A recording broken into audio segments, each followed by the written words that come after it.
I should have got some percussion in, shouldn't I? Some bells to jingle to go with my Christmas stars there. Oh, where are we? Where are you? Oh, there I am, sort of, near enough. That's very much my frame of mind, state of mind, state of being this afternoon. Hello, where are you? There I am, hello. Oh, frosty about these parts, isn't it? It's been frosty about my parts for several weeks. I will go and get running before the sun comes up. That's what that does for you. Hello and Merry Christmas to everybody out there across the universe, whether you're horizontal or vertical. It's all fine by me here at Type 40 for a lunchtime stream. But it's lunchtime for me. Could be wherever for you. Timey-wimey being such as it is and all that jazz. So yes, hello. Who's here? We've got some comments already. Thank you, everybody. I'll get to you in a moment.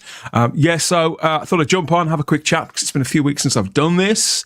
And, see what's going down with you, whether you're prepared for Christmas or not. I've got to be honest, I'm not. I've done it again. I've really, slept on Christmas. But I'm sure the last time I looked, it was the middle of August, in all fairness. But no, we're here already. I always think that when it gets to September, I should start planning Christmas in September. Now I'm starting to think that maybe the supermarkets have got it right after all, and perhaps July may be advisable for me as I get older. Doctor Who obviously is coming along in, when is it now? About a week and a half. It's going to shake us up a bit, isn't it? Whether we want it to or not. This fella's on the way with his friends. With the thick girl from Derry Girls and whatever the other thing is, Bridgerton. So we're going to get some of that. And this is the first of our sort of impromptu Christmas shows, Christmas live streams, or mine, I should say. Just got me this time, and me and you to get into whatever we get to and keep out of trouble, maybe for an hour or so. We'll see about that as we go along, won't we? So how have you been and what's going on? Is there any Doctor Who news this morning? I did actually see some Doctor Who news, some quite sad news about a Doctor Who novelist, David McKinty, has passed away. Didn't know David, and I read a couple of his books in the early 90s. I was quite sad, obviously quite sad to see that. Any time of year, but particularly at Christmas. Obviously, our thoughts are with David's family. Several people have been asking me about that. Hello, everybody. Who's here? We've got Darren in the live chat there. Hi, Darren. Hello there. Hello. And Heretic in Dudley, the fair hamlet of Dudley. Good afternoon, all. Is Dudley looking very Christmassy? I bet. I know somebody who works as a traffic warden in Dudley, and they say that it's looking somewhat sparse at the moment, Heretic. Hope you're having a good countdown so far. I hope you're better prepared than I am, at least, which, to be fair, wouldn't be very hard. John Yalden's here too. Hello, mates. Afternoon, John. And we have Anthony Parkinson asks, is that hat glued on? What, mine or Shooty's? Shooty's is photoshopped on, which is largely, that amounts to the same thing. Anthony Wayne is in too. Hello, Anthony, says afternoon all. So lots of Type 40 types. And I start buying Christmas snacks in September and buy presents throughout the year, confides Heretic. That's probably a good tip for the top, that one. I think I'm going to have to start doing that so it's permanently Christmas. I used to work for a company that did, I used to work for Cadbury's and in their design department, and all year round we worked on the Christmas line. So when Christmas actually arrived, it was like busman's holiday. I was with Cadbury's for several years. It's Doctor Who in name only, says Anthony Parkinson. Are we talking about Doctor Who as is now? Is that what's going? Yeah. I've got my own TARDIS now, did I tell you? It's a bit of a lash up job. And yeah, I wouldn't touch a couple of those parts if I got wet hands. But I quite like it. This is all about my frame of mind at the moment, doesn't it? Rob's in the live chat and he says, I'm putting off some Christmas shopping for this welcome Type 40 lunchtime special. Oh, well, I'm sure that your other half appreciates us distracting you for a little while longer, Rob. Dudley is cold today, says Heretic. I haven't been into town, so not sure. I'm at the Waterfront Saturday for a Queen tribute band, so may see if Dudley is festive after the gig. At the Waterfront for a Christmas do. I didn't know so where do they hold those then? So I used to go in the 90s. I seem to spend most of my evenings, particularly a Friday and a Saturday, face down somewhere along the waterfront in Brierley Hill. That Heretic's talking about. If you don't know what I'm talking about, you're not missing much. What? What's he on about? Yeah, so, Christmas do's. I want to know about your Christmas do's, your Christmas plans. And, what you've got in motion. Is there that someone? Are you waiting for the office party, for the Christmas office party to perhaps make your move, like Tom did? Tried his hand with a couple of sorts there at the office party. Are you planning your move? Let me know. Obviously, don't photocopy anything. They don't like that anymore. Do people still have? I suppose they do, don't they? But people still have those sort of smears over the photocopy. I think scanning is probably taken over there, isn't it? Afternoon all, says Woodhouse 122. What else is here? Yes, it's enough of me moaning about Christmas. I do love Christmas, to be honest. I love Christmas. Everything about it, really. The ambience, the food. Despite the fact I'm a vegetarian, I love Christmas food. I love the smell of Christmas dinner. It's mainly the sprouts, in my case. You don't know if you can get that at the TARDIS food machine. I wonder if they do. If there's a Christmas dinner option that Susan can sort of twizzle and get lucky. Who knows? Anthony Parkinson says that AI parody Christmas trailer is upsetting Whovians who are still supporting Russell T Davies' current iteration. The AI parody Christmas trailer. What's he on about? What's he on? Anybody know what Anthony's talking about there? Of course, I know what he's talking about. He's talking about this, isn't he? Yeah, I have to be honest, this is driving me slightly nuts. Everybody keeps sending me this, tagging me in it. I mean, don't get me wrong, the picture's fantastic. The girl with the yeah. People keep tagging me in this, and it's as if they think that as a Doctor Who content creator that I haven't seen it. Of course I've seen it. Please stop tagging me in it. I've seen it. I've got my notices on this thing, having been tagged in by various people, are now into triple digits. It's a bit ridiculous. There's only so much I can say about it. I did think about maybe doing a commentary about it because it is quite funny. But I think it's funny for the reasons that everybody knows it's funny. So you don't really need to know what I think about it, do you? But it's upsetting. So it's upsetting the Whovians who are still supporting Russell T Davies' current iteration. Well, let them be upset. I don't know. I think you'd have to be pretty pathetic to be upset by this stuff. I'd assume that anything that's stated therein is simply hitting too close to home, and maybe that's why it's making people feel uncomfortable. That I have enjoyed some of the current era. Again, this is my disclaimer that I always say. I resist tribalism, and Type 40 is not that kind of show. I'm spoiling my reputation as one of Doctor Who fandom's most miserable bastards, aren't I? But the truth of the matter is that I found the last season variable, and I've got issues with where I think Russell's mind is at the moment. I don't think his priorities are right. But I think as a piece of satire, this is more than fair and pretty much on the mark. I don't know who's put it together, whether it's somebody who's anonymous or an account who's got quite a good hit rate for this sort of thing. But it's very amusing, well-timed, and I think, give the gift of laughter at Christmas. Maybe I should do a commentary of this. I don't know. I like the fact you can just make out her washer there. That's a nice touch on the... it's supposed to be Rose, isn't it? But fabulous. Yeah, so let us know what you think. What are your favourite bits of that? It's about 2.5 minutes, isn't it? Must have been done pretty quickly because they got Greg Wallace in there, haven't they? Hardcore. Are there any hardcore RTDers finding it offensive? Are there such things as hardcore RTDers? Come on now. I don't know. I mean, Phil Collins and Julie Gardner probably are by default, but I don't know. There are people who claim they are.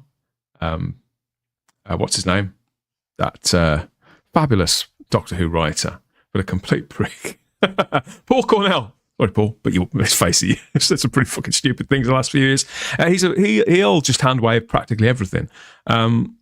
But I don't know. Yeah, the people who haven't said anything, I think you can sort of read that as you want. Hi everyone, I hope all is well. The Christmas edition of Type 40 was ace last Thursday. What was the AA Doctor Who trailer about? It's about everything. It was about the general sort of the general state of where Doctor Who is at right now, culturally, as regards popularity and creatively.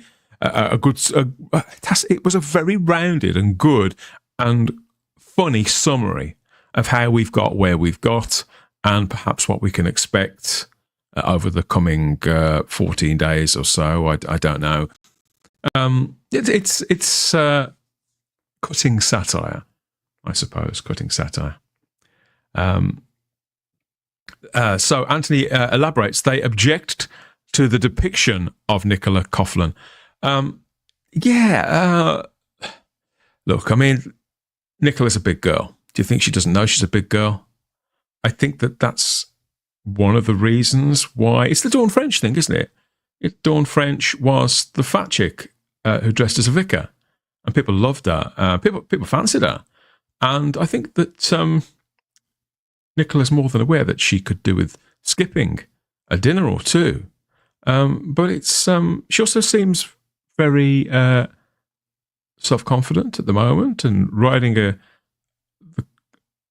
wave of popularity. She's certainly got a higher profile than Ncuti Gatwa. So whatever she's got working at the moment, it's working for her. It's up to her whether she loses weight or not.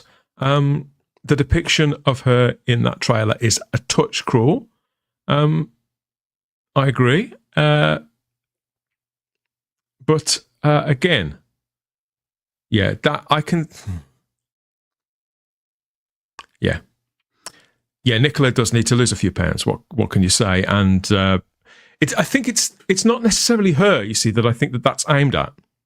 I believe that whoever put it together, the idea is that they are poking fun at the idea that in past times the Doctor has been running around with, pretty trim girls who we all find pretty attractive, conventionally attractive, and people like Kylie Minogue, Freema Agyeman, Billie Piper. These are very hot girls. Who else? Karen Gillan. All right, yes, Catherine Tate as well. Yeah, but women that are more conventionally attractive, and Nicola isn't. It's the decision to not pair the Doctor with a woman who men and some of the women I don't doubt are going to find attractive. So it's nothing better, nothing worse than that. Nicola Coughlan's a big star, a biggish star in every sense. She's a biggish star. She's a bigger name than Ncuti Gatwa, and therefore I can see why they've gone for her. Yeah. If people, it's better that they have people appear in Doctor Who in these guest roles that are likable, that are well liked. It's depressing some Who writers cannot write anymore for holding views the showrunner and some fans don't agree with. Yeah, obviously, I mean, you've seen the ones who aren't afraid to speak out, people like Gareth Roberts, you've seen where that gets them. They get annexed, in effect, don't they, for saying things that are perfectly reasonable, demonstrably true, and, what can you do? Got Lee in the live chat, problem being, who says the same people who found that trailer offensive are the same people who were perfectly fine being offensive to anyone who didn't like the Chris Chibnall era. You're absolutely right. Of course you are, problem being. everyone has the right to be offended and to offend. I would agree. I would agree. It's Nicola's choice to be obese, and yeah, good luck to her if that's how, she should live how she wants to live, and I say it's working for her now. So whatever. Lee says, one remit for being a companion surely is to be able to run along corridors without passing out. It depends on the story, doesn't it? I think Shooty's the one that's going to be doing a lot of the running and jumping. And if you saw the fat chick they'd got on Star Trek Discovery, they didn't stop her from running marathons, did it? They have you believe that she was running around the decks and sort of lapping all these athletic types because she was so lovable and so cool. Maybe they'll pull the same stunt with that. I don't know. Until I've seen it, I don't really want to start making these broad claims. I think they've cast Nicola Coughlan simply because she's in Bridgerton, which Russell T Davies loves. She's one of the more high-profile people from that show, and so I think it's fine. But yeah, the people who are losing it about that trailer, just let them lose it. What are they going to do? It's barely worth talking about. Yeah. But I suppose it's all going to carry on, isn't it? Because there's a lot of silly billies out there who have to lose their shit about everything all the time. Robert Payne says, I didn't find the actress who played Yaz attractive, but then why should I? We all like different types. My God, Mandip Girl, she was fucking gorgeous. Yeah. Well, exactly. Different strokes for different folks. Yeah, she was, right up my street. Karen Gillan comes across nicely in that trail. She does indeed.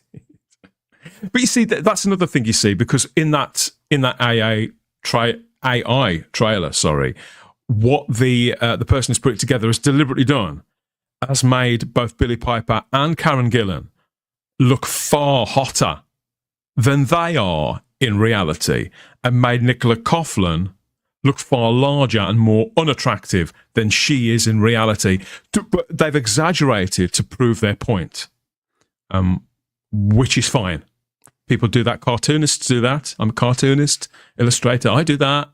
But I think that we're still unaccustomed to seeing that done in an AI form, because obviously one of the USPs of AI is that it gets closer to a kind of reality, that it's becoming harder, isn't it, to discern that which is AI from that which is not. So that could be where the problem is arising. That and the fact that people are a bunch of fucking pussies. God, I might grumpy this lunchtime. I think I'm swearing. Don't make me swear at lunchtime. Don't make me swear at lunchtime when it's coming up to Christmas. Protecting free speech. My free speech to swear at lunchtime. Protecting free speech means protecting those you don't agree with. It's their right to say what they want, even if they don't agree. No, I completely agree. And as I say, Nicola's a grown woman. I'm sure if she wants to lose weight, she will. She's more than aware. She's doing very, very nicely. Thank you. Buy her a few more Gregs, won't it? Sort her out. I like Bridgerton, but I don't like what comes out of Russell T Davies' demented mind, says Matt, the wee music king. I like Bridgerton, but I don't like... Well, there we go. I haven't seen much of Bridgerton, but what I have seen, Bridgerton is a quality show, and I see why the people who like it. It's just not something I'm going to make time for. I haven't got that much time to watch Doctor Who and the things that I like or liked. So making time for shows that it's one of those shows that I probably would want. I don't know. Like I say, I've seen it with I've been forced to. But it is a quality show, and it's amusing, it's entertaining, it means to entertain. I don't think it's got any... Obviously, it's a very particular framing, isn't it, of history, in the same way that A Knight's Tale was. It's very romanticised, it's very sort of modern and things. I think it's completely harmless.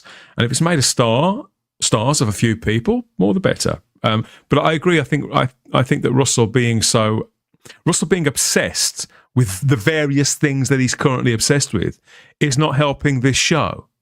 And I watched this video that he made for Radio Times last week with Stephen Moffat, and this actually helped to humanize him a little, because I've got to the point, I'm quite a Russell T Davies fan, and I have been, I wouldn't just say an apologist in the past, but I have probably given him more the benefit of the doubt than some, because he hasn't really made much television that I haven't enjoyed.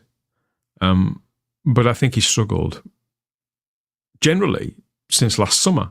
I think he's been visibly struggling every time we've seen him on screen. And the fact that we've seen him less since the ratings started to come out, you could say we've seen him less because he's working on the damn thing, or various projects or whatever. I think we've seen him less simply because they found it all quite shocking, the reception to season 1 of Doctor Who from both us and allegedly from partners in the production. Wasn't the kind of reception that a man as successful as Russell T Davies has been used to. Seeing him hanging out with Stephen Moffat. God, I'm either not drinking enough coffee or drinking too much booze. Seeing him here hanging out with Stephen Moffat, and yeah, this is all very nicely edited together, whatever. But there's a few proper belly laughs in here, and they do come across as colleagues and friends. I don't know, and I think things like this can sometimes snap us out of it a little bit when, I've been as guilty of it as a lot this year. I can't believe what Russell's permitting to happen with the show and with the brand. I've only just joined. Who's losing it? And what about the trailer? Says Stephanie Barrett. I think we're done with the trailer now. And yeah, more bemoaning about the fact that Bridgerton is a big influence on Russell T Davies. Yeah, he loves Star Trek Discovery as well. Come on. See, that is not a quality show. Bridgerton is a quality show. Star Trek Discovery was not a quality show. It's got some good talent in that it completely wasted, but it was not a quality show. Could showrunners look outside their friends list or favourite TV shows for actors? They could. I think they probably do. But would you? I've run various projects, and if I want people that I need to rely on, that I've got a fair idea that the results they're going to turn in are going to hit the marks I need them to, I tend to go for people I know first and foremost, people I've made connections with, worked with before, worked for. Yeah. So I think they've always done this. I think producers have always done this. It's nothing different. And we just notice it more now because of the culture that we live in. I think sometimes, employing Shooty Gatwa, who Russell T Davies hadn't worked with before, simply because he I don't know, maybe he gave a killer audition, but I think that's pretty unlikely. Employing Shooty Gatwa, I think, was a misstep.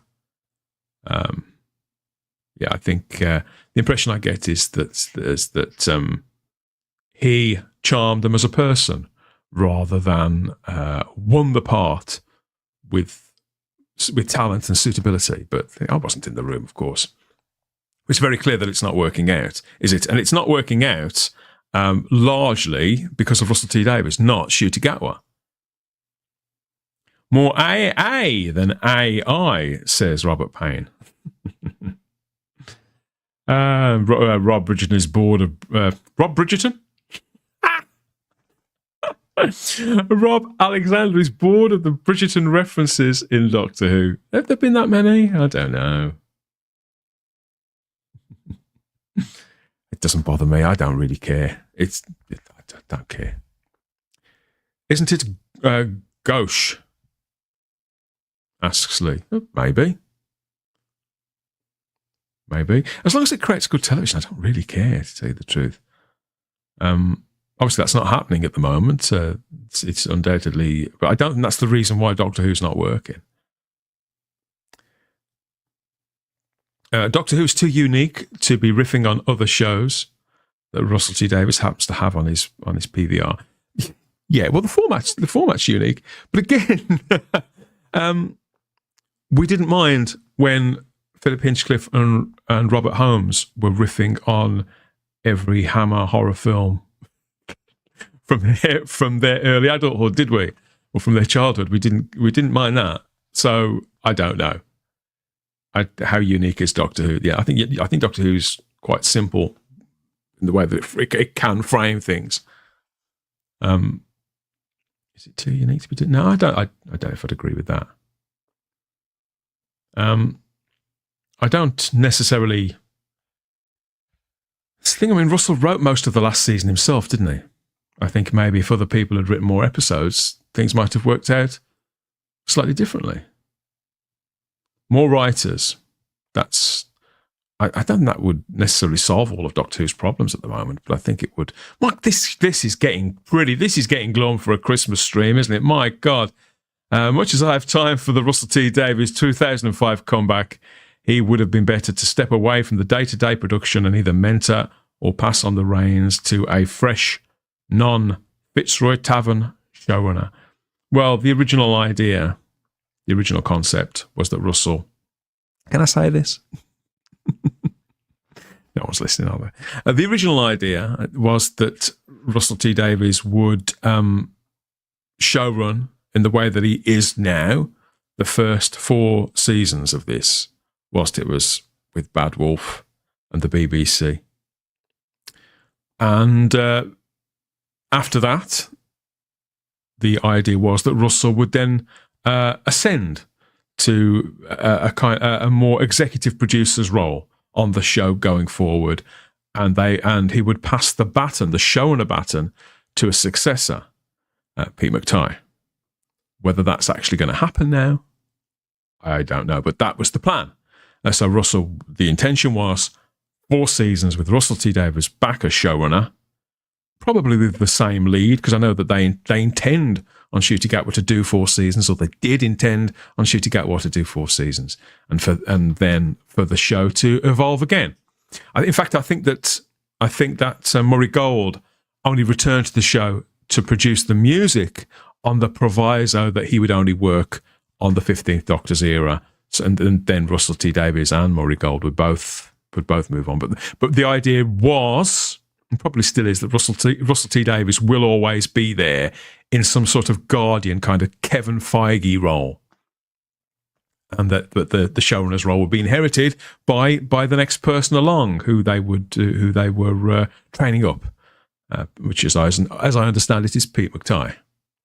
Speaking of Pete McTighe, so this is a good segue into this, because Lee sent me this earlier on. I wanted to mention it because, just in case, as I said earlier on, I've been very lax on the old Christmas presents department. Now, I have got some of them, but there are key people in my life who I haven't got in for yet. So I do wonder, is this something that any of them would appreciate? Something very interesting has turned up on eBay in the last couple of days. Something Doctor Who related for the Doctor Who fan in your life, or maybe for you to make a sort of subtle hint to a loved one that you might want this. So what I'm talking about, though, it's something that's screen used, but we haven't actually seen it on screen yet.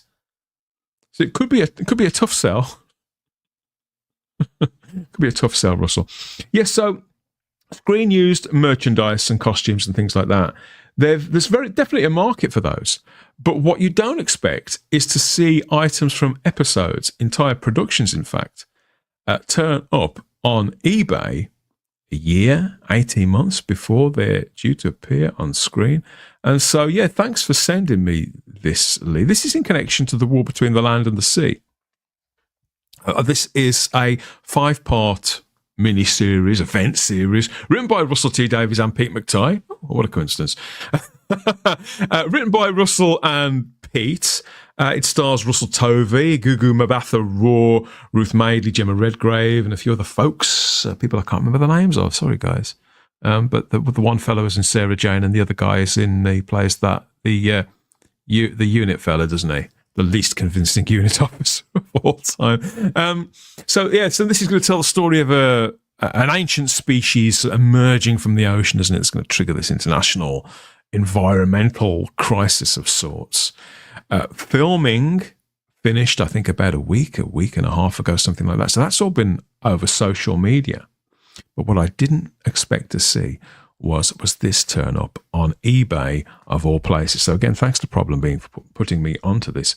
And it is a screen-used costume, an ideal Christmas stocking filler, a screen-used costume from The War Between the Land and the Sea there. It says Doctor Who Spanish Army costume, screen-used, and it's up listed. So there's a set of pictures, and it's there at £100 plus £8 postage there for you to secure that. Spanish Army costume. It says there, I don't know what the Spanish Army wear. I'm not too sure what the British Army wear nowadays. So we'll have a closer look, go in a little bit, and yeah, so this is it. There's a shirt and trousers. Yeah, does that look like anything that you think the army would wear?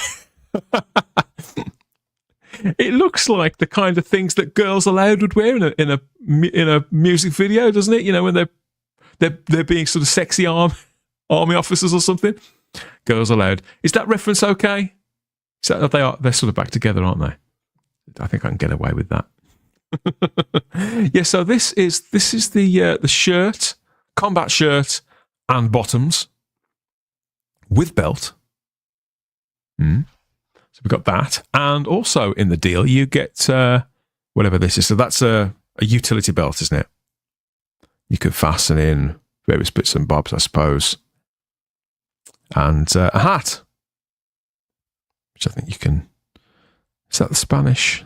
Yeah, it's probably the correct insignia. So you get all of that there if you want to make a bid on this. So yeah, this is a screen-used costume from The War Between the Land and the Sea, up there for £100 up on eBay right now. So drop a hint to your other half or the kids or your mum or your dad or whatever, whoever else is in your life, and maybe they'll sort you out with this. So I did wonder if this is for real. It does seem quite strong. I've never seen anything like this before. An item from something that hasn't yet been on screen. They're usually quite careful, aren't they? But this does check out. It's from an account called Great British Forces UK. They've sold 22,000 items, and there's currently over 800 listed. So it seems the real deal. Buy, sell, trade. It says there. So this is something they do all the time. Seems completely legitimate. And yes, they've had this account since October 2011. Welcome to my eBay shop. Please add me to your list of favourite sellers and all that sort of stuff. So yeah, if you've got £100, that's the current bid on that. I don't know when it's up. Didn't check that. They've got provenance here as well. There's an invoice from Bad Wolf too, with the details, some details removed. Obviously, that's the address of whoever purchased this from Bad Wolf and how much precisely they paid. Going a little bit close, and that is Bad Wolf's. This all checks out. There's no reason to believe that this isn't correct. But I would imagine that there's some serious shit going to hit the fan over this. Whether it could get withdrawn, I don't know. Let's. What do you guys think? Any takers for the outfit for The War Between the Land and the Sea? Yes, Oli says it comes with an official Bad Wolf invoice too. Robert Payne says, I've got an old hat if someone wants to give me £100 for oh dear. It looks more like Spanish Army pajamas. Yeah. Depends which sort of what they're doing, I suppose, when they're wearing it, doesn't it? Yeah, comes with a hat and a utility belt. Yeah, so I thought this was absolutely fascinating to see this. Whether it will remain up for sale or not, I'm not entirely sure. I wouldn't like to bet on it, to tell you the truth. Because maybe this is more common than I know. It's not something I've ever searched for. It's certainly not something I'm ever going to buy. But, maybe you fancy it. Maybe this is a bit of you. You fancy cosplaying somebody from a show that you haven't seen yet. The War Between the Land and the Sea filmed in Cardiff, obviously. I think it started last summer, June, July, sometime like that. certainly all around the Barry Island area and all the usual places, really, various pubs, town halls, all that kind of thing. They went over to Newport in Wales too, and Bristol. There's some filming going on in Bristol. And and listed in the locations, they did indeed film in Spain in October, early mid-October time. So, yeah, it all checks out if you want that authentic screen use costume from the war between the land and the sea. I don't know, maybe the series will end up being okay. You might think, oh, it's a sound investment. So these are the details here. So what's it say here? Estimated delivery. There's one available. Oh, and the option is to buy it now. So that's, so they're not taking bids on this. You can buy that now. Snap it up now. Free collection in person from Cheltenham, if you're in that general area. Depends how badly you want it, doesn't it? And you can get your Spanish army costume there from the war between the land and the sea, as used on screen in that upcoming spin-off show that's going to expand the Hooniverse a little, at least, for a few weeks. 5-episode series, whenever that's coming. So when is this coming? I'm not entirely sure. I mean, the smart money says that it will be late 2025, early 2026. I think I would say it'll be early 2026 myself. I'd expect quite a period of post-production for this. There's a lot riding on this series. And it'll have to tide them over for a little while too, won't it? Because we're not quite sure what's going on with... I mean, I have heard whispers, but nothing concrete. I mean, as I understand it, Disney may indeed be out of Doctor Who, but Doctor Who will continue with or without Disney. But quite obviously, they're playing their cards close to their chest over that. And again, I would too, to be truthful. Yes, so any takers on that from eBay, let me know. And have you picked up anything good on eBay, Doctor Who related, this Christmas? What's the best bargain that you've snagged? And if you let us know, then we won't tell your loved one. I do need some new toilet paper, says Lee. Anthony Parkinson says Bad Wolf should sell all of Russell T Davies' scripts before he has a chance to put them into production. Whoa, everybody's really black-pilled. I was expecting a bit of Christmas cheer, at least. Has the Christmas Radio Times not put a smile on anybody's face? I tell you what, even if it had, then one look at the price of the Radio Times now would soon be enough to sort of wipe it off again, wouldn't it? How much is the Christmas Radio Times this year? Like £14.50, something like that? I don't know. Oh, God. Yes, so thank you, everybody, for your company on the Christmas edition of Type 40 Live the other day. That was a fabulous show. We had such a laugh. Myself, Anthony, and Jack, and Ian, and Charlotte. What a show. And we've lots of comments since too. We haven't disappeared for Christmas and New Year, which we usually do. So there'll be more videos and live streams on the way over the Christmas and New Year period.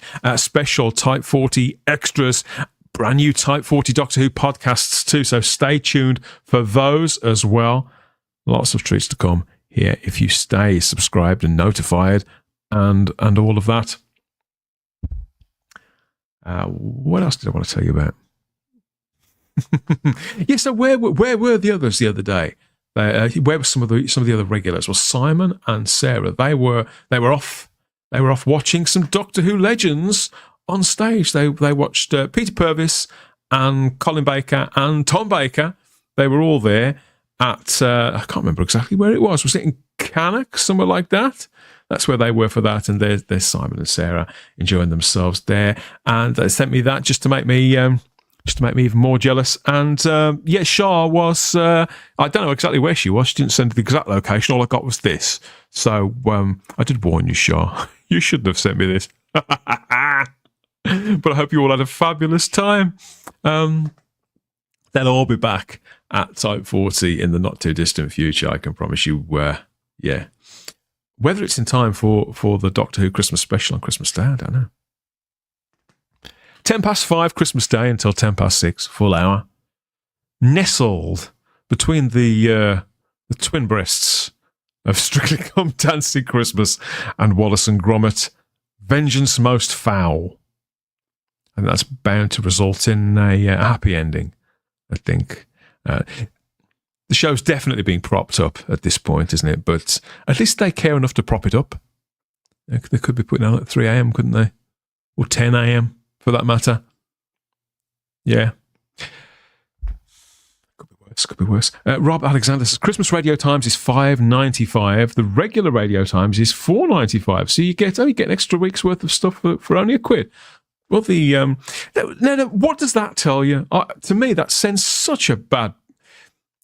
It speaks to me... now, Immediate Media own the radio times now, don't they? It's not the BBC anymore. So to me, that suggests that they know that over the Christmas period, a lot more people pick up a TV guide, a hard copy of a TV guide, than they do on the weekly.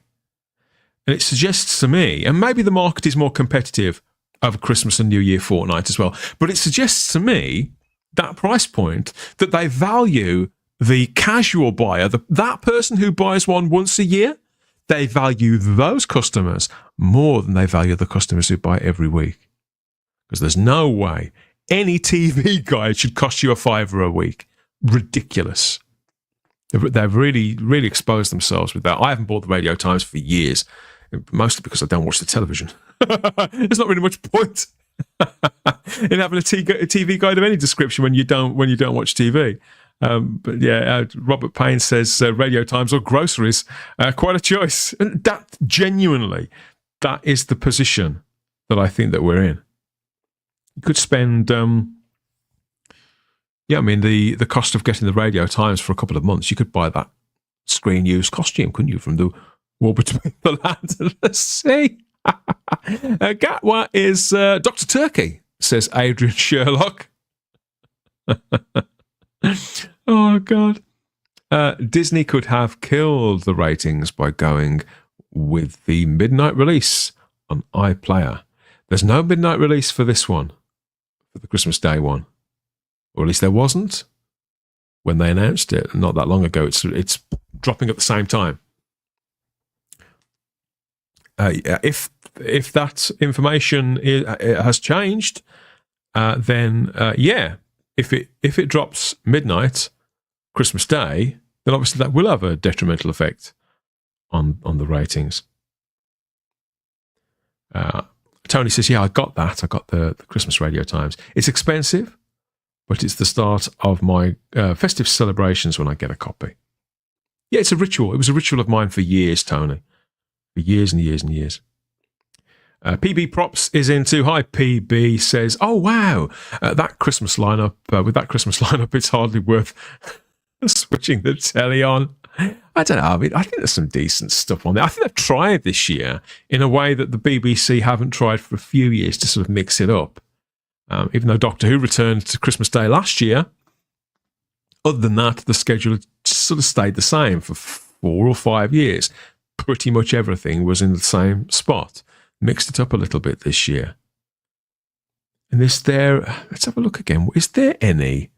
Is Mrs. Brown's Boys still on? Because that was the one that boiled everybody's piss, wasn't it? No, they've replaced Mrs. Brown's Boys with Gavin and Stacey, unless that's on after 10. Mrs. Brown's Boys, I've not seen. Again, haven't bought a TV guide, don't watch the telly. Lee says, we need to keep an eye on not just the Doctor Who ratings, but the ratings for Strictly and Wallace and Gromit, so we can see how many people actively switched off. Well, yes, I mean... yeah, I can see why. We're in the position, we're in the headspace we are now.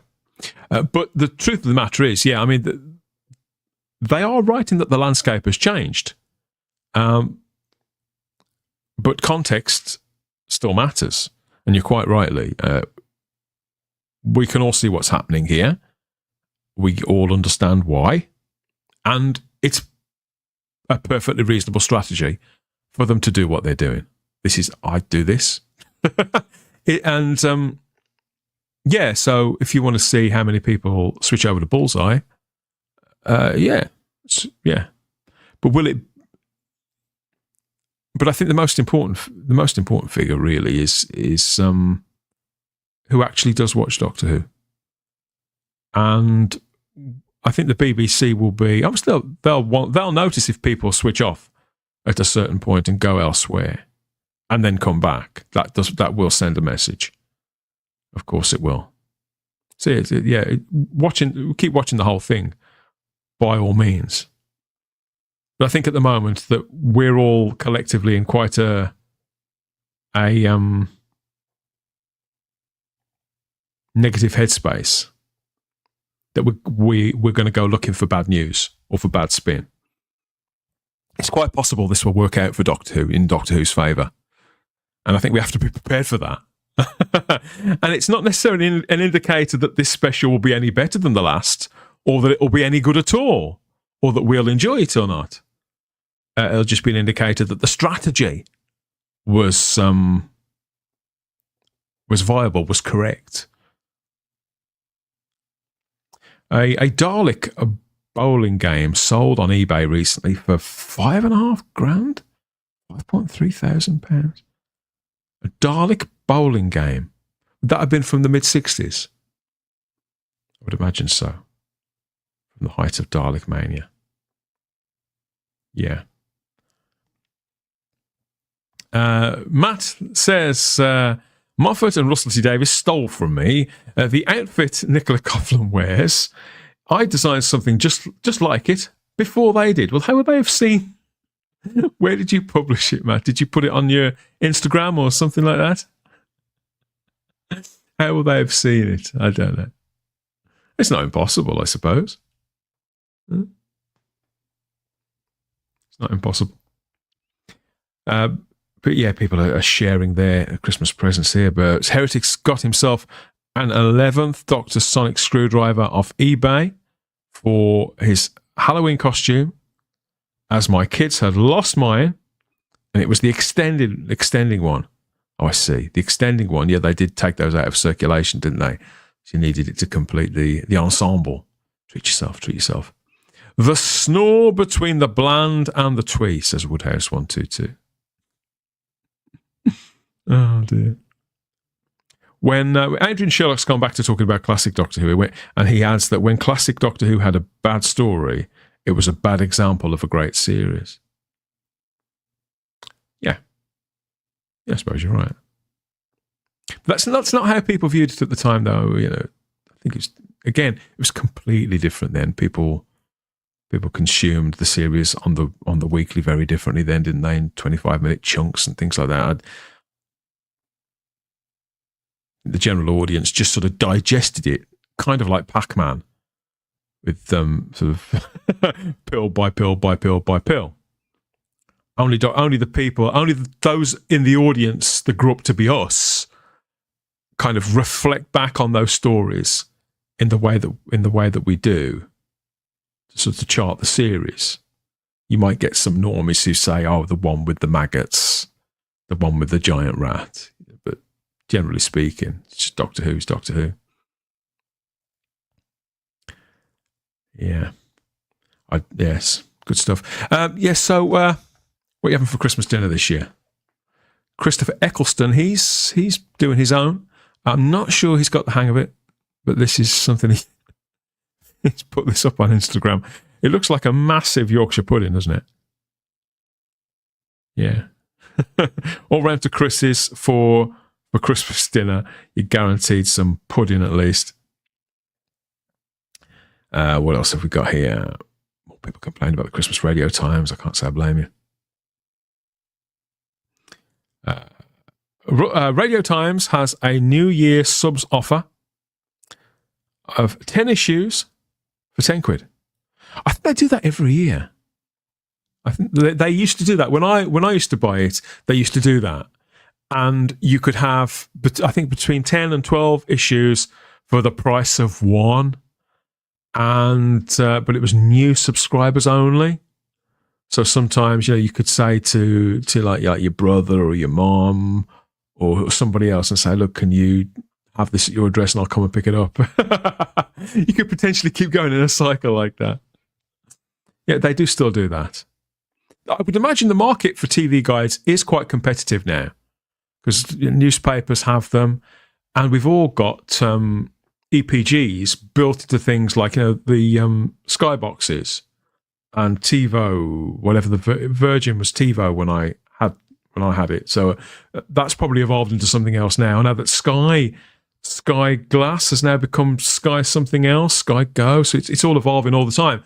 But on-screen guides now are commonplace, and people use them. Well, my mother is 80 and she uses that. She doesn't look in a newspaper or a TV guide anymore either. Back to the TARDIS. The TARDIS with no door handles, courtesy of the BBC, where attention to detail is everything. Oh, God. Disney, you've got me wondering now, have Disney, if they drop that midnight on Christmas Day, it's not that I think that Christmas Day is screwed on BBC One, because how many people are going to be bothered streaming? But it will make a difference. It will make a difference. Robert Payne says we should get a free Christmas Radio Times with each TV license. You know what? I'm inclined to agree with you. Not the Radio Times necessarily, because that's made by an independent publisher, isn't it? But perhaps TV licensing should produce their own guide if they're going to sell you the license. Yeah. Top the TV license mob where to stick their license, says Lee. Yeah, they've started writing to me again as well. Started sending me nasty letters. What was it? Let us know that there's nobody at the property who needs a license to avoid further action from us. Further action. I'll give them some action. Roll the license up nice and tight and shove it right up your ass. I'll be watching a DVD of John Pertwee, I think. Just generally. Now or on Christmas Day? Go for it. MBB is on late. Is that Men Behaving Badly, Rob Alexander? Watching Men Behaving Badly later? Oh, Mrs. Brown's Boys. So I thought you were talking about actual comedy. God. Men Behaving Badly. Yes, please. Love that show. Adrian Sherlock says that Joe Grant was slimmer and sharper than Gatwa's friend in the Christmas special. Yeah, most Doctor Who girls were. Worlsger? A Worlsger. It sounds like something you would order from Greg's. That would be something that Nicola would pick up on a lunch break. A Worlsger. Joe Grant was slimmer and sharper than Gatwa's friend.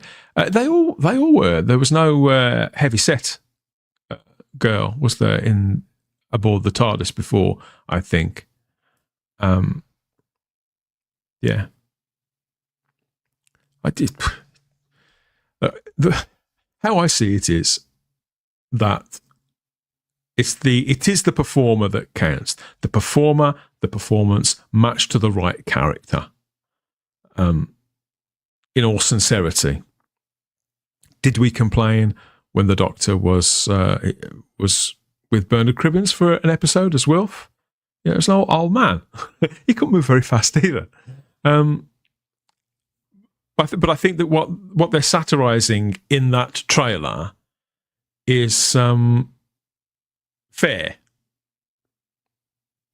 It's a fair point. And so if there are people who are losing their shit about something that is generally meant as satire, meant to amuse, then they really need to get a life. But obviously there are shades of grey. There are shades of grey to this. It's just one episode, and she's effectively celebrity casting, stunt casting as they used to call it. She's being cast because she's Nicola Coughlan, not because she's a fat chick.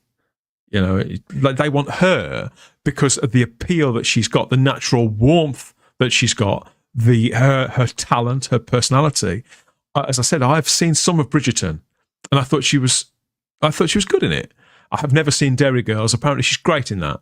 Not seen it, can't say. But they've cast her because she's Nicola Coughlan. I don't think necessarily because we'll get some fat bird in. I don't think that's necessarily fair. Would they have cast her in the noughties? Would they have cast her in the noughties? Probably.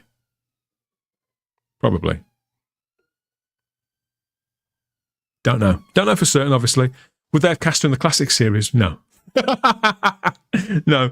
They probably would have cast her in the noughties, though. Let's not forget that the Russell T Davies originally planned to have either Helen Mirren or Dame Judi Dench as a companion for one of the specials.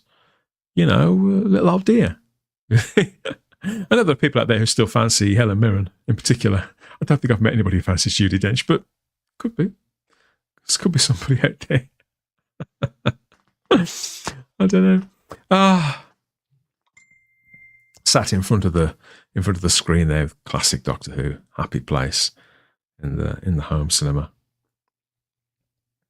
Yes, Will. We had an AI figure last year, not this year though. Was the last Christmas special, The Church on Ruby Road, was that the last time the BBC published an AI figure for Doctor Who? We did get one for that, didn't we? And of course, we haven't had them. We didn't have them for any of season 1. Makes you wonder, doesn't it? Will we get any for Christmas? If you don't care whether I get them or not, please think of the little ones. They want their AI figures as well. PB Prop says that Christmas Day telly just isn't the same since Noel's Christmas presents went off air several decades ago. Yeah, well, when Noel left the BBC, if you remember, Rolf Harris inherited that show. Oh, God, I could... oh, no, I won't say that. Behave yourself, Adderley. I think I've pushed it enough today. Bullseye on Christmas Day is a repeat. ITV has given up for Christmas Day ratings. I thought it was a brand new one. Haven't they got Paddy McGuinness to do Bullseye? Or the other one from Top Gear? Who's the guy who used to be a cricket player? Isn't he presenting Bullseye? Don't know. I haven't got a TV guide, so I don't know. But as I understand it, ITV is reviving Bullseye, and so these are new ones. Yeah. They probably looked at the BBC schedule and looked at Doctor Who and thought, what did they give us last year? Like, oh, well, what can we possibly put against that? Oh, God. How do I follow that? Probably like this.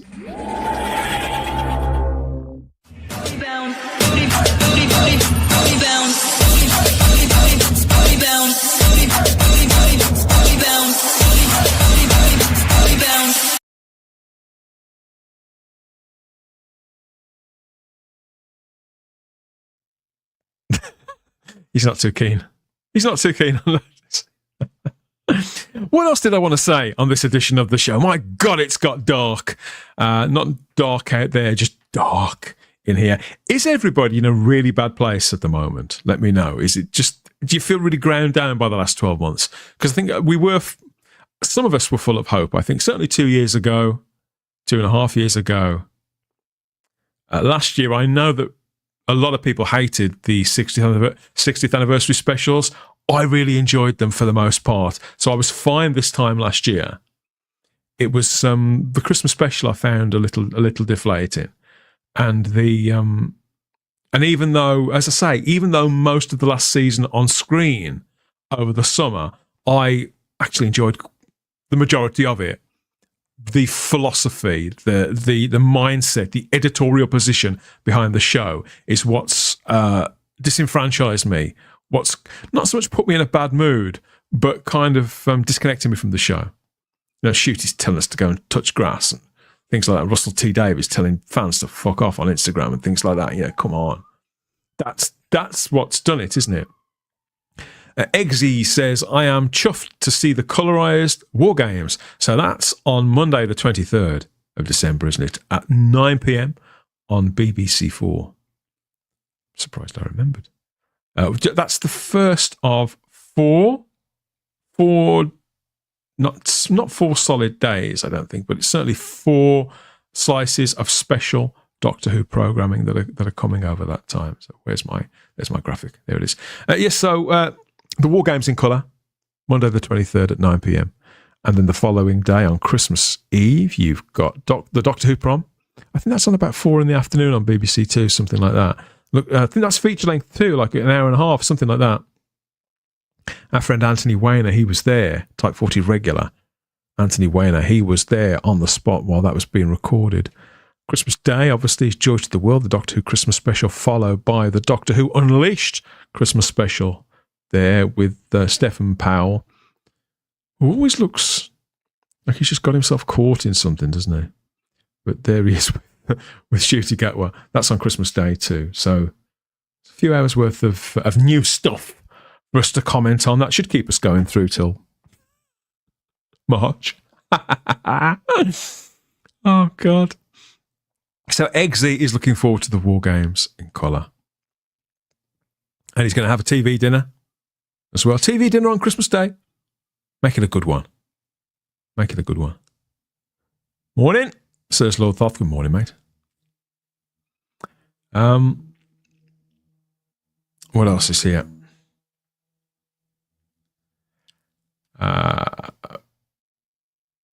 Yes, some people aren't looking forward to the War Games in colour, which I understand that for various reasons.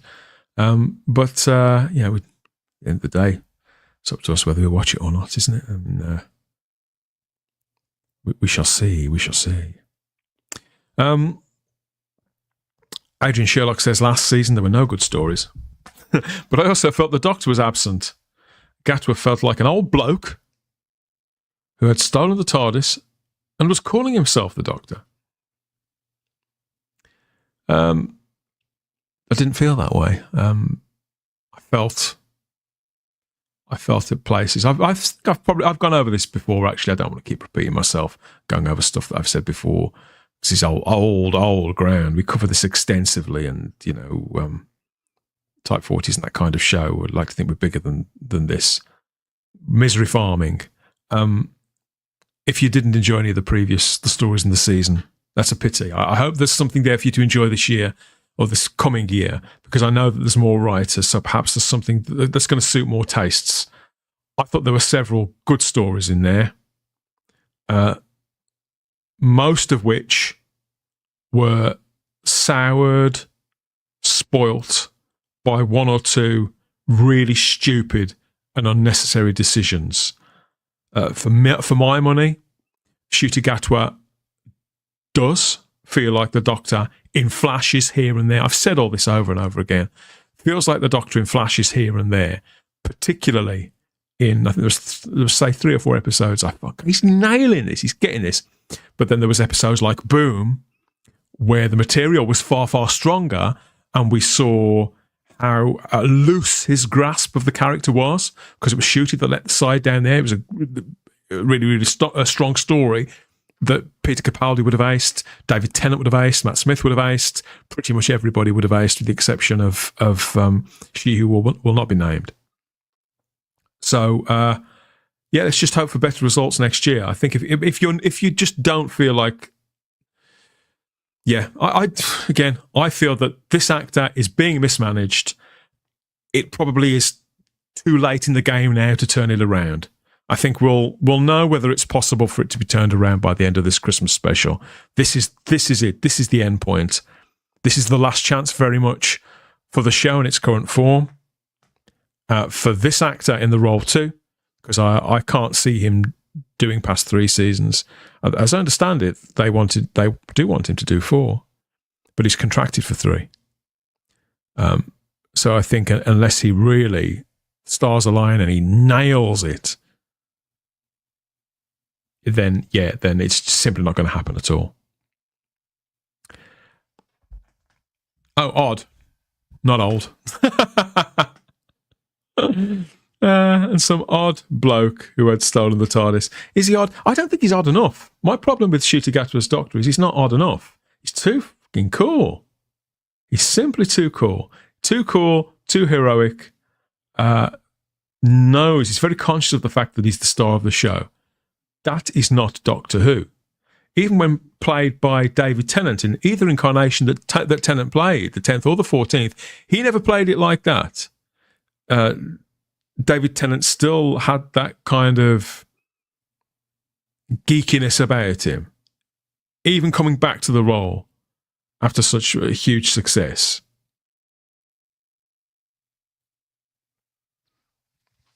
It's one thing to, I think it's one thing to sort of to question audibly the character's motivations and how the character always ends up alone and all that kind of thing, and whether they are a good man. Those things that the new series has become not exactly obsessed with, but has kept returning to perhaps more times than it should. It's one thing to float that out there, and another to actually completely inhabit the role and play with all the various and very unique settings that there are to this particular hero that makes the Doctor so special, makes him stand out compared to the heroes of not just other sci-fi shows, but pretty much any other show, any other TV series that I can think of.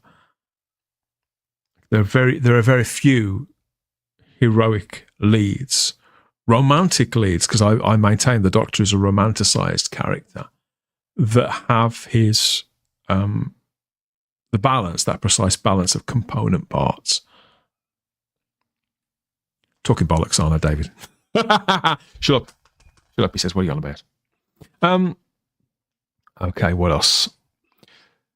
Just wait, says Matt. Russell T. Davies will have Gatwa become the male 21st century Mary Poppins. What are we on about now? What do you mean?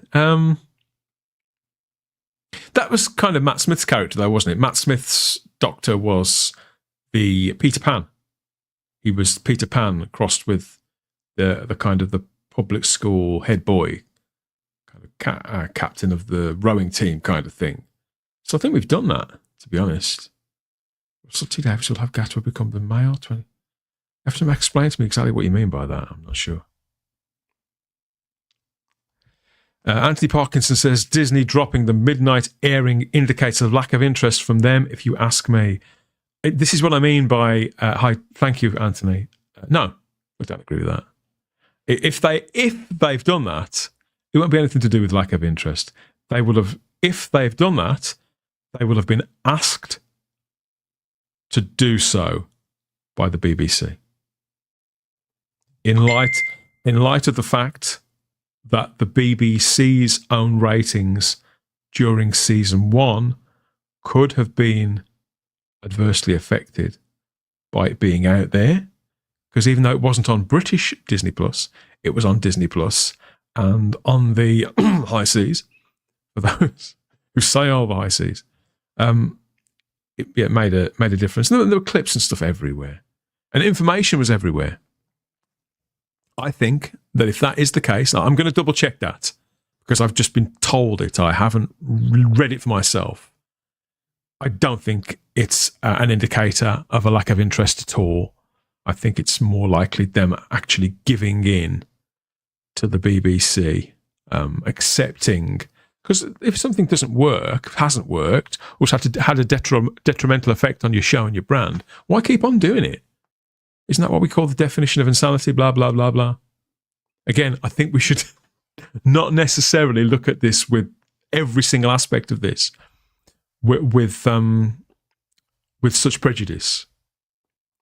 I understand why you are, and why you have. We've all been very much pushed to that place, but that doesn't mean that I, as a content creator, will consider it appropriate that I climb into that hole.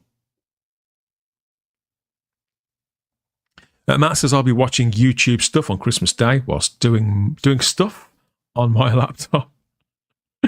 You make sure you wipe your laptop afterwards.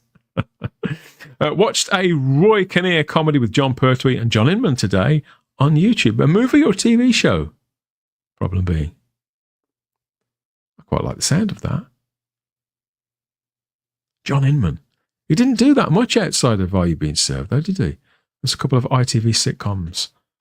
Odd Man Out and Take a Letter, Mr. Jones. I wonder what that is. You have to let me know.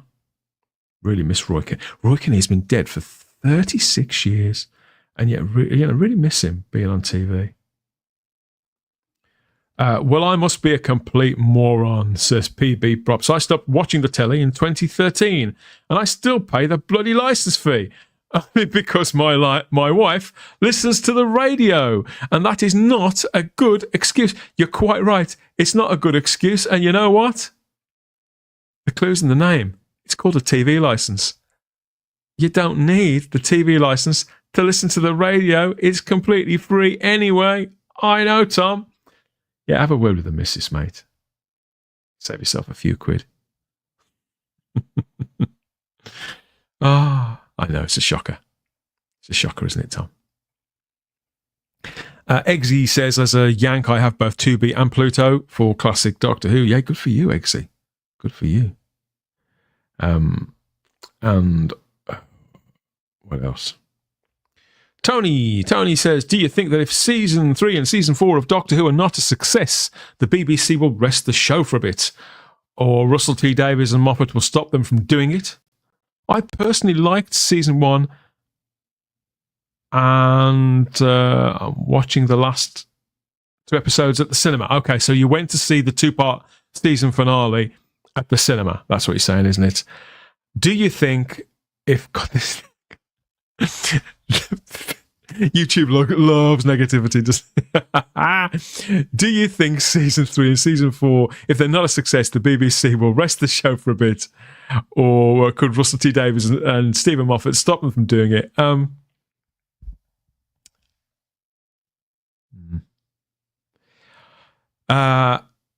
Look, I would.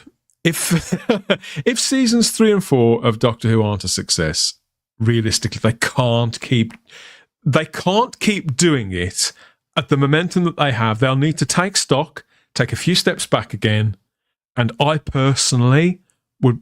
What I would do is I would take the show off probably about 4 or 5 years, give it a proper long rest, give it a chance for people to miss it, to cleanse the palate a little. Will they rest the show? Will the BBC do that if those seasons are not successful, depending on whatever the criteria, how they're charting success? We have to remember that what we view as successful and what they have in their minds as the signifiers, the indicators of a successful show could be different. Could they? I think it's possible that they will. They wanted to before. When Russell left originally, remember, they were going to end it. They got pretty desperate. That's why they went to Chris Chibnall. Says it all, doesn't it? No, but they were desperate to get Chris Chibnall because they thought because Broadchurch was massive that he was the guy, he was the one they needed, so they waited for him. Or could Russell T Davies and Moffat stop them from doing it? I don't think Russell T Davies. I don't think either of those two guys, as influential as Russell is or was, because if this continues to fail, this will be hurting him. And obviously, other people are coming along all the time now. I don't think either of those two gentlemen could stop them if they want to rest it. I don't think it's impossible that at the end of Bad Wolf's 5-year deal, which I think has another 18 months left to run, they can carry on for what they've got in production, that is.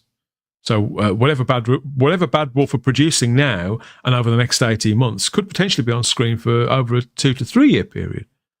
But I think it's possible that it doesn't remain with Bad Wolf, and then everything could change. And they could, as you said, rest it for anywhere between 2 to 5 years, even up to 10 years, whatever.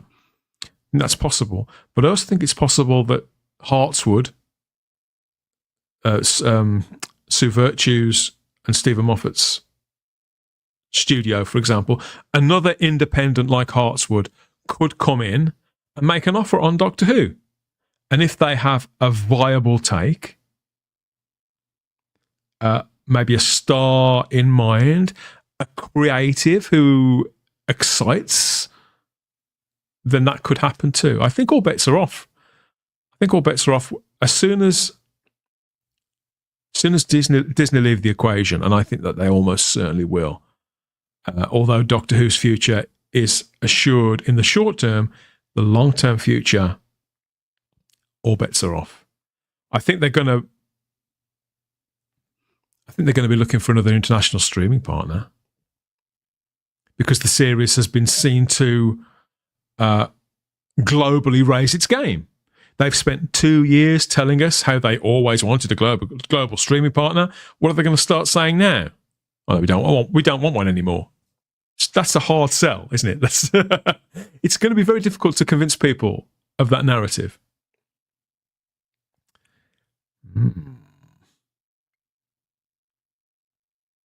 What else is here? More people complaining about the TV license. Tony Ellis just watched the AI Doctor Who trailer. It is quite scary and odd. Aren't we all? Aren't we all? Yes, it is. It is. Dan, what would be your ideal Christmas show lineup? Christmas show lineup for Doctor Who itself? Big question. I haven't got time for. We're wrapping this up now. That's a show in itself, Eggsy. But maybe we could come back to that at some point in the future. My ideal Christmas show lineup. You know what? I don't know about my ideal Christmas show lineup, but I can't quite believe, and I mentioned this again last week on Type 40 Live, and I've said it several times on the podcast, Type 40 Doctor Who podcast, across all podcatchers, including Audible and Spotify, everybody.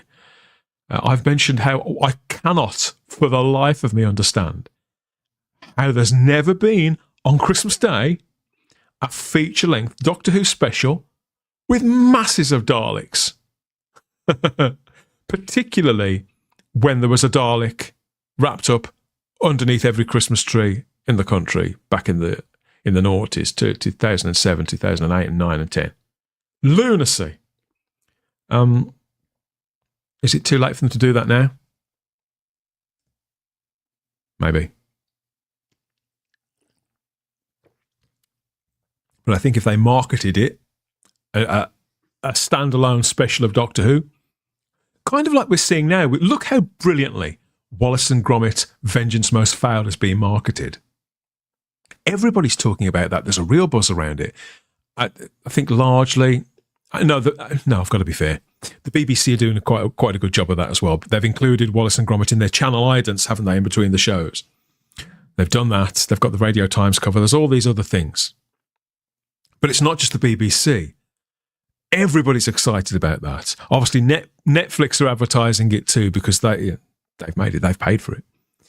So it's really high profile. If Doctor Who had that kind of momentum behind it, that level of planning, that amount of ambition, and look at the appetite out there for that Wallace and Gromit film. I think you could potentially pitch a feature-length Doctor Who special on Christmas Day again. Say around, Wallace and Gromit, 79 minutes, isn't it? Just like Day of the Doctor was. Put one of those on Christmas Day, set it at Christmas, loads of Daleks. And when I say Daleks, I don't just mean like the golden Daleks or some sort of gunmetal grey Daleks. I'd go full on, multicoloured Doctor Who and the Daleks, Teletubby Daleks. That's what I would do. All out Dalek action on Christmas Day. It's almost inconsequential who plays the Doctor. That's what I would do. It's not my ideal Christmas special, but it's the Christmas special I can't believe they've never made. And I've said this I've said all this multiple times. God.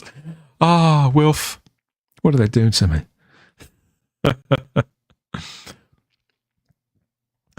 Tony says, what are the AAI figures? I'm guessing they might release them just before season 2 starts or after the festive period. I don't think we're going to see these at all ever again. That's the impression I get, that they're going to hope that we stop asking for them. Whether they're available still for other shows, I don't know. Because as Doctor Who fans, I mean, why would I look up the AI figure for Songs of Praise? Is Songs of Praise still on? People who've got a TV license, is Songs of Praise still, or The One Show, or what else do I know? Is it Graham Norton? I don't know what the AI figures are for any of that stuff, or Corrie, or Strictly, or anything. No idea. Maybe AI figures could disappear. I don't know. They have to publish. Do they have to publish them? I don't know, actually. Because they're independently... AI figures are actually there for the advertising industry. They're not really for us. And they're not actually meant to be for the BBC. They're more for commercial television. The idea being that they can sell advertising space in between certain shows, different types of shows, banded in different slots, on different nights, all that kind, and different times of the year. So they are actually for the advertising industry. They've got no real practical purpose outside of that. But as Doctor Who fans, because we hunger for data, for metrics, we're all over that stuff in a way that the people, like the fans of sort of Vera or Death in Paradise, couldn't give a shit. Why would they? Bullseye is on the 22nd of December, and Freddie Flintoff is presenting it, confirms Tony L. But Rob says it is a repeat of the new one that's airing a couple of days earlier. Oh, okay. That's weird. If it's a repeat, nobody's going to watch a repeat. More to the point, nobody's going to turn over to watch a repeat. If you're a Bullseye fan, as I was, BFH, bus fare home. If you're a Bullseye fan, you'll be so thrilled to have that back on. You're going to watch that right away. You're not going to wait 3 days. Catch it on Christmas Day. Very few people are going to turn over for Bullseye if that's a repeat. I think Doctor Who, yeah. It might as well not be there. Yes, so whoever that was at the top of the show who said that ITV had dropped the ball, yeah. If that's a repeat, if that's correct, Doctor Who shouldn't worry about Bullseye. Are you talking generally or just Who related, asks PB Props. Well, sort of a bit of everything, really. This is a chill stream here at Type 40 with me, Dan Hadley, Birmingham's king of the geeks, and you guys in the live chat there across Rumble and on YouTube too. Thank you, everybody, for your company, your Christmas company, and your questions. Oh, God. You've dragged me over the hot coals again, haven't you, with the tough questions? Is anyone looking forward to Christmas? The AAI ratings for Doctor Who will never see the light. I think Lee's right. I think that's it. And I think they'll find a reason that they're inaccessible eventually. Or they'll just hope that we'll stop asking for them.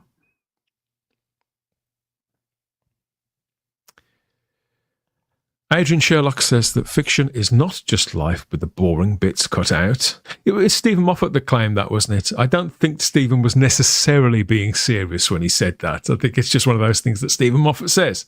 One of those amusing things that in the moment you think, oh, that's good. And then when you think about it afterwards, you think, oh, it makes no sense at all. It's meant to be well written, cast and executed to create a stylized reality. Of course, TV of any kind, drama, comedy, sci-fi, fantasy, horror, none of it is meant to be reality. That's why we turn the TV on. We don't want reality on our televisions. I mean, apart from, I never liked Driving School and all those sorts of shows.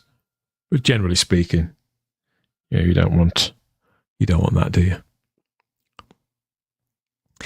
PP Prop says, if it's Doctor Who related, I'm none too fussed. Don't care either way. I prefer to remember the show fondly and arse about replicating the props. Good for you. Yeah, I agree completely. That's productive use of your time. It's nourishing, isn't it, as well? It's something that nourishes the soul. Something Adric knew all about. That's why he loved his mathematics so much.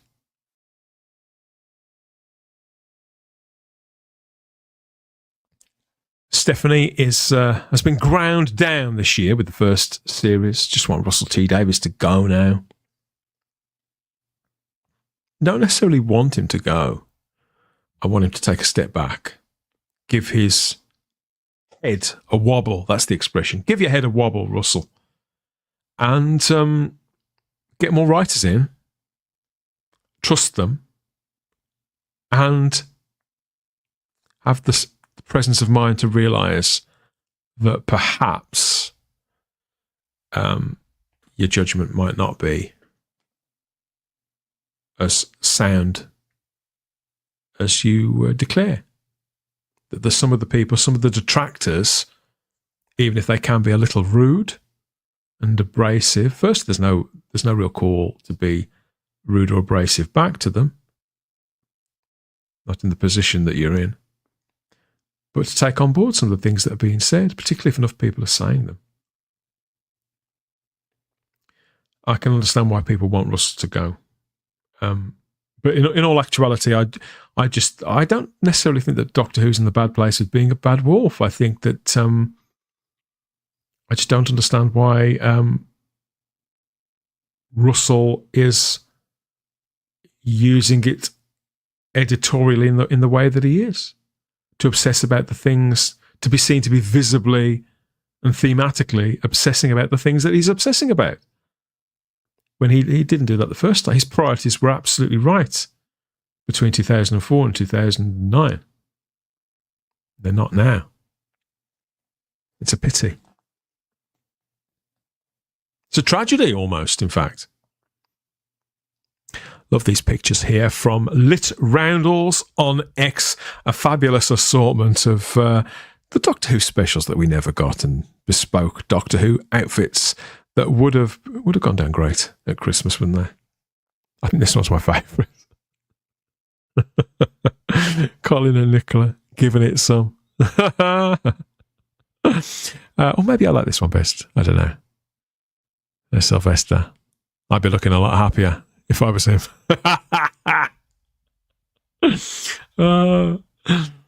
Sylvester's shack there behind.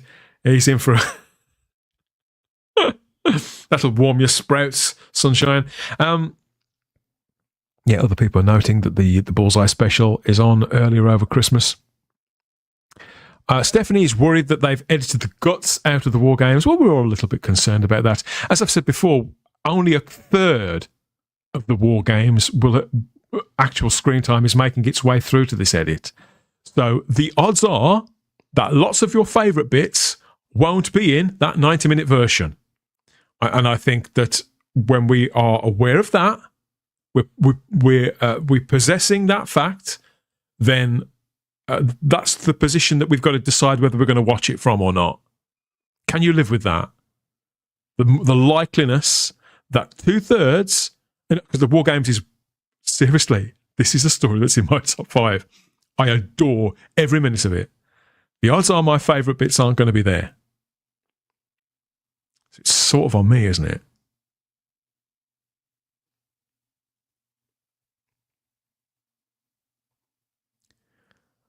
I'm more looking forward to the War Games in colour than the George of the World episode. I'm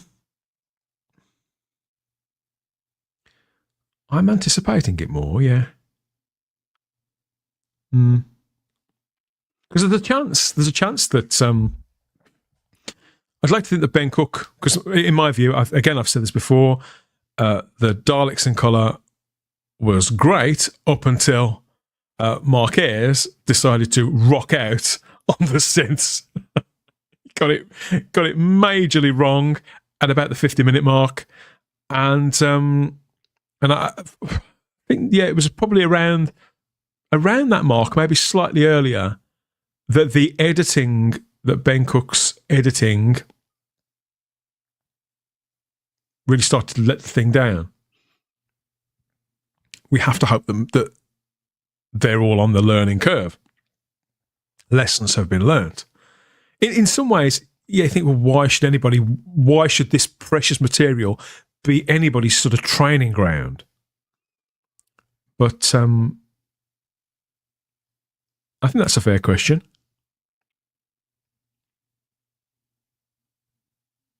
Probably is a fair question. But things like this, projects like that, innovations such as those that we're presently watching in colorization, in AI, all these things are going to be constantly improving all the time. Eggsy asks, would you imagine there could be a reboot Red Dwarf or Blake 7?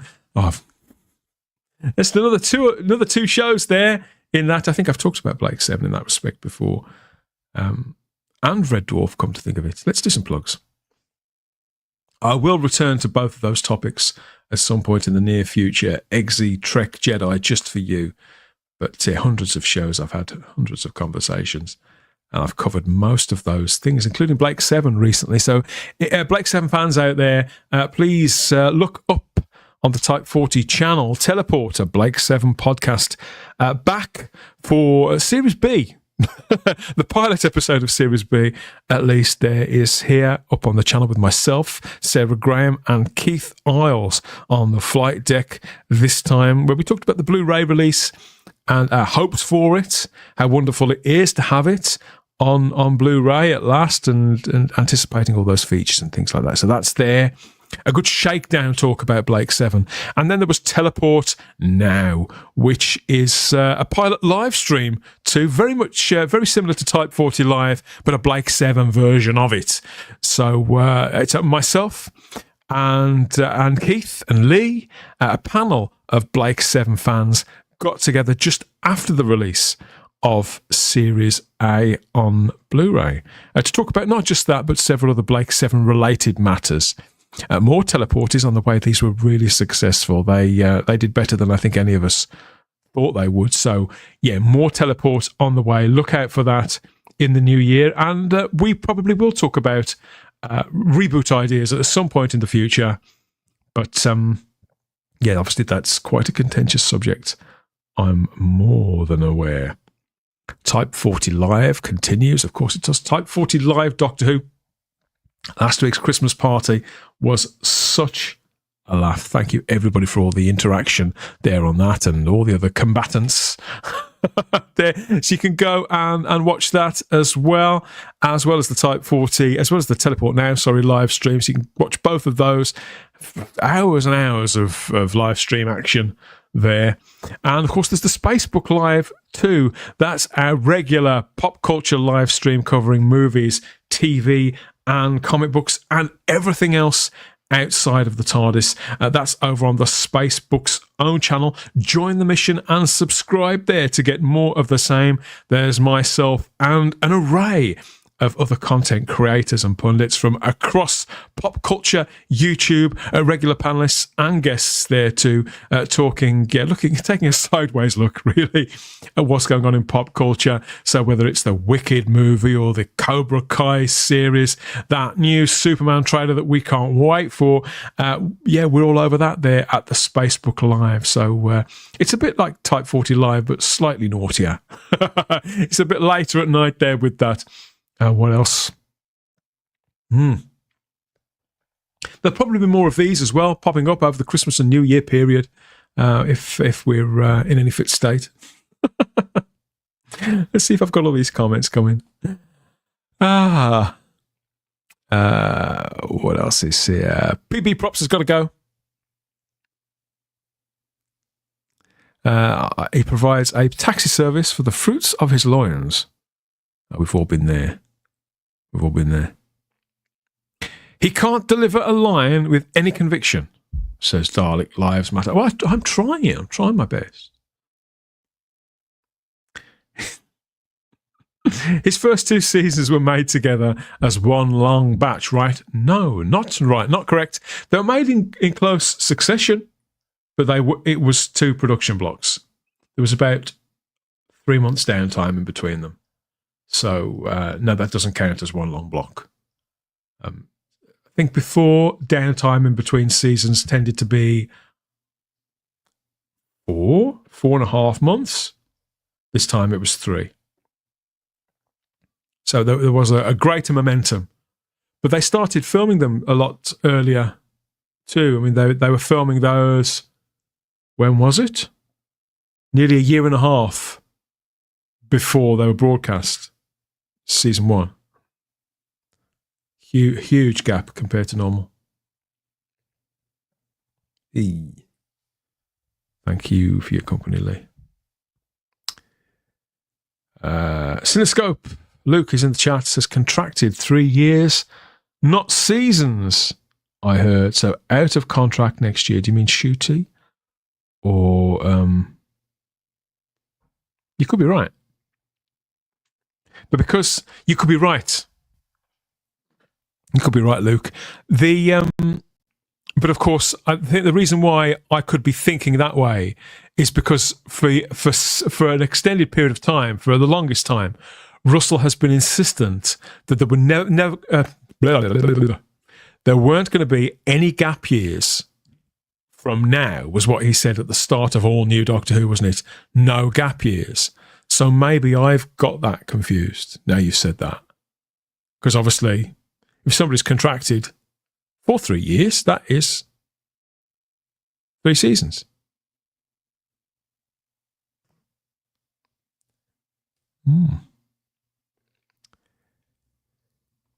If Shooty regenerates, do you mean, Rob? Got to be careful what I say on YouTube. If the Shooty Doctor regenerates, he will beat. No, I don't know what that. I don't understand what you mean there, Rob. Sorry. Cries too much. Aren't we all? Problem being says that Gatwa isn't too cool. He's just insufferably trendy. Well, look, that's another thing, that the fashionista thing just doesn't work for the character. And it's not something that Shooty Gatwa himself asked for either. He wanted to wear this sort of tweed thing, this preppy look. They didn't just talk him out of it. They told him that he couldn't wear it and kind of demanded that he wear an assortment of outfits instead. That's what I mean when I say mismanaged.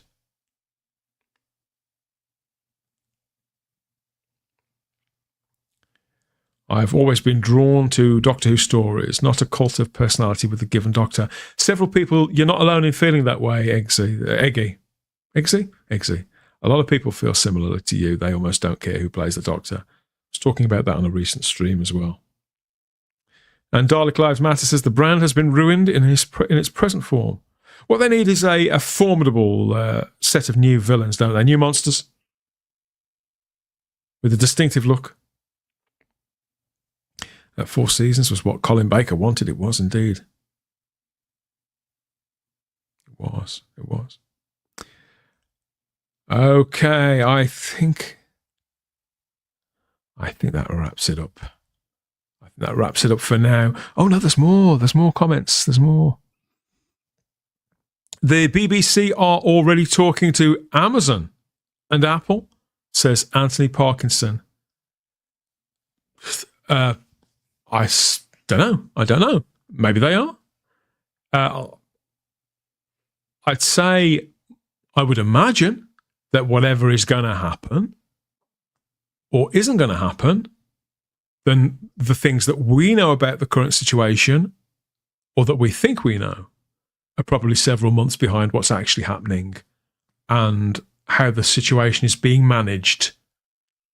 So if there is any doubt that Disney Plus are going to remain in the equation, then one would think, because this is Bad Wolf's most important brand, most important production, and one of the BBC's most important brands, I probably would be speaking to other platforms already. Yeah, probably would be. Amazon were keen to have it initially.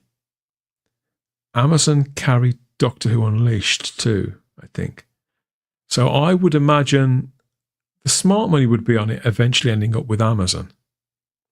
Whether they'll want it by the time it's finished, it's run with Disney, I don't know.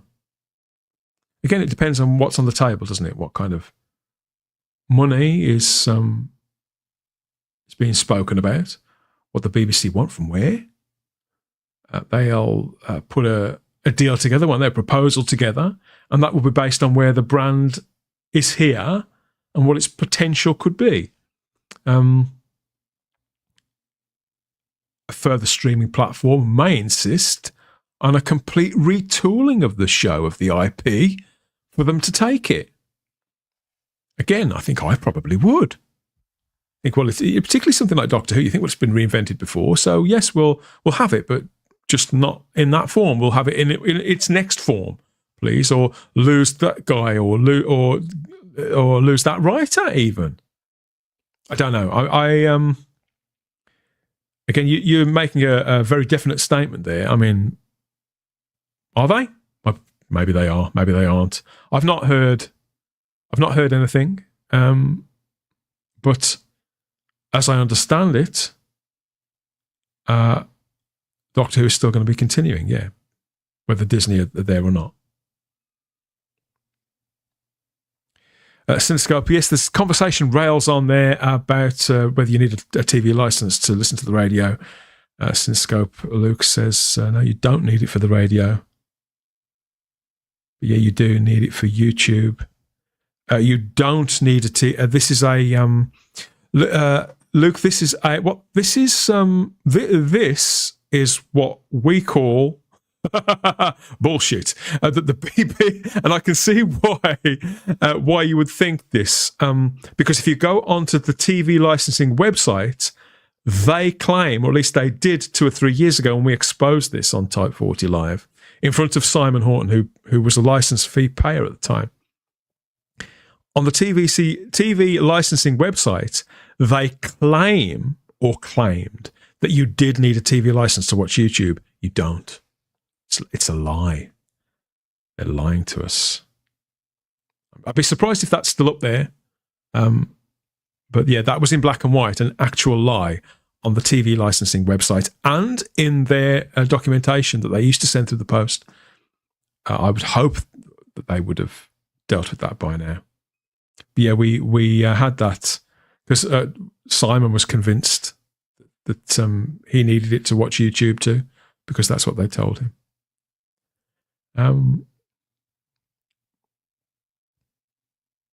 If you watch live BBC broadcasts on YouTube, you do. BBC don't broadcast live on YouTube, do they?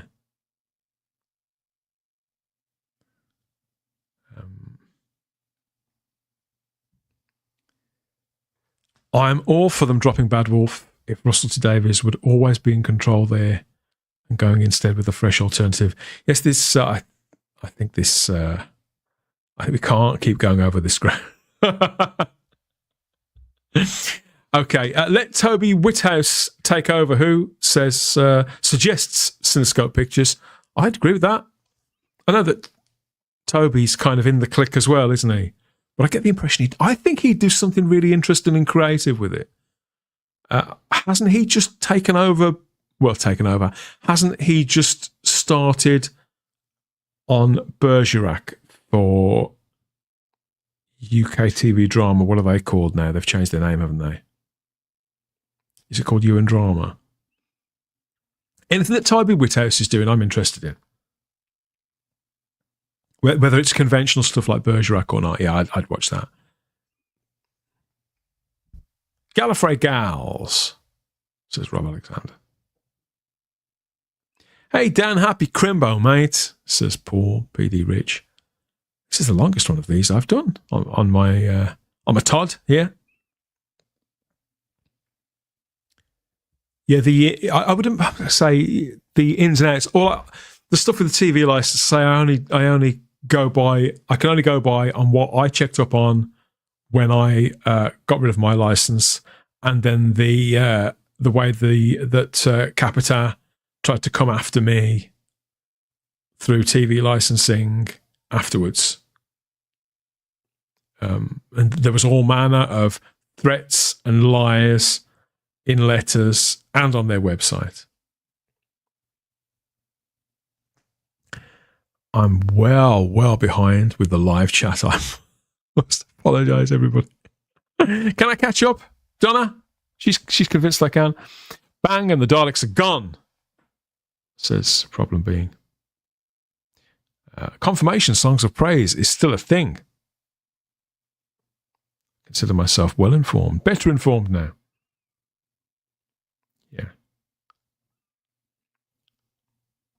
I love Christmas. Even before I had kids, I'm so excited, says Heretic. Well, me too. Me too. I think I enjoy it more than my kids now. Eggsy Trek Jedi says, I look forward to Christmas as a religious pause for reflection and remembering what are the important things in life. No argument from me. Yeah, I think you should do whatever works for you. Do whatever works for you. Will the Doctor Who special work for you on Christmas Day, wherever you are in the world? That's what we're wondering, isn't it? If anybody's out and aren't watching this, you also have my absolute support and understanding. Yeah. You make the decision that's right for you, particularly on Christmas Day, which is an important day. You know, something like, watching a couple of episodes of bad TV on Christmas Day can ruin your Christmas. It can. It can put you in a bad mood. So really, you should make the decision that's right for you. And if you think there's any chance that this hour of television could ruin your Christmas Day, don't watch it. And it's the message to send them.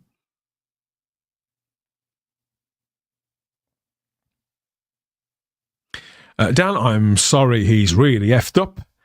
It literally becomes Russell T Davies' plaything. I think, I think I said that earlier on. He's overindulging himself with it. Does he know he's doing it, though? How can he not? That's what I keep coming back to. How can he not? I mean, it's possible. But how can he not? Avon lives. Avon is awesome. Black 7 fans are wonderful people, says Adrian Sherlock. Definitely a conversation for another time. More comments about Red Dwarf and Sapphire and Still. Again, people just listing some of my favourite shows. Dad's Taxi isn't a show, but it sounds like one. Thank you, Petey and Rich, for joining me here in the live chat. Good times. Good times, says Lothoth. Good times, I agree. Good times. I wonder if Tom had a good time here when he got knocked back by these two swords. There's no harm in trying, is there, Tom?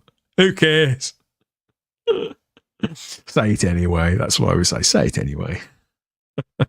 Always keep your mouth open in the pub if you're insulting a woman.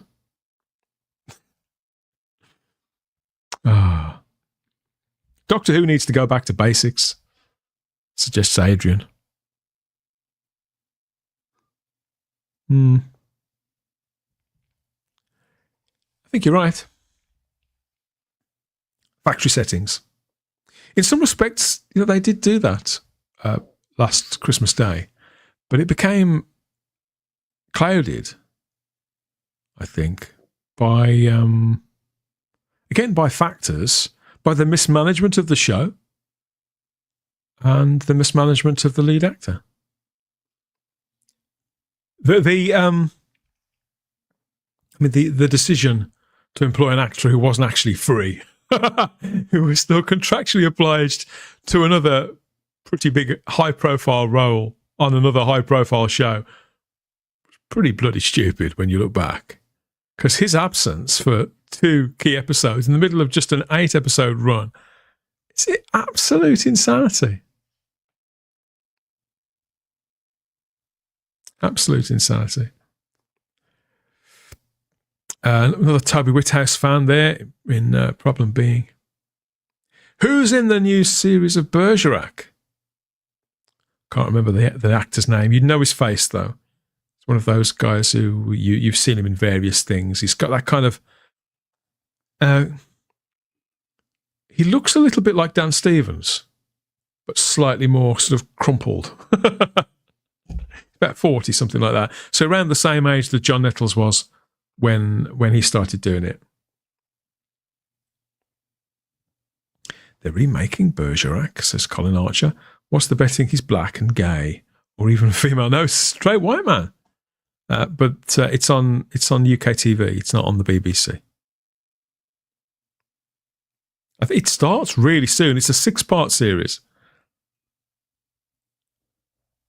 I think it all forms one story as well. Toby's come at it quite differently. It's it's a remake. So Jim Bergerac is sort of freshly divorced. It's a complete remake. But it sounds, the premise sounds very, very similar. But they're not doing a sort of a mystery of the week. It's one sort of 6-part series about a specific case or series, connected case. It's been a little while since I read about it. But again, if Toby Whithouse is doing it, then I'm interested. How much did it cost the BBC to send those brown envelopes? Says Delvin, will they? Let us know what you think. Instagram and X at Type40Doctor Who.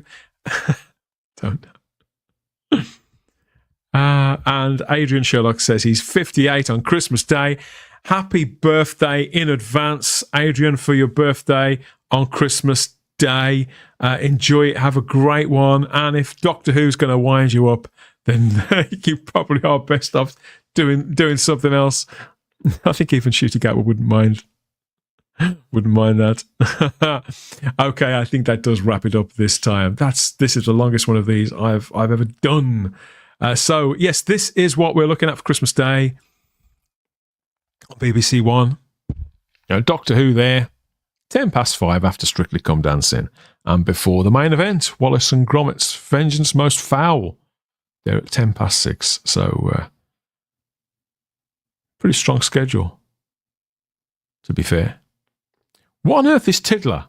Or don't I want to know? Not Greg Wallace back, is it? Oh, God. Just say yes, Dan. Okay, so what are we doing next, and when are we doing it? Type 40. More Type 40 coming later in this week. Brand new Type 40 and Type 40 Extra and more Type 40 Live too. You're not going to want to miss that. So make sure that you please like this video, because it's nearly 2 hours I've been rambling on here on my own. I haven't even got the heating on, for heaven's sake. Just more wear and tear on this Christmas hat and on my brain, which at my time of life, Can I afford to do that? I don't know. Yes, so please like the video, subscribe to the channel, check you're still subscribed, because YouTube can be really funny like that. Touch some grass if you can find it.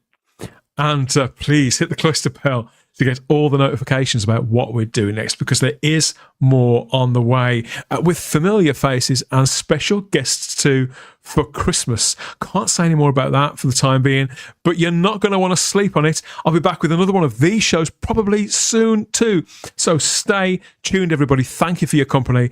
Gotta shoot now, but we always have the time if you have the space when we can manage it. Merry Christmas. See you again soon.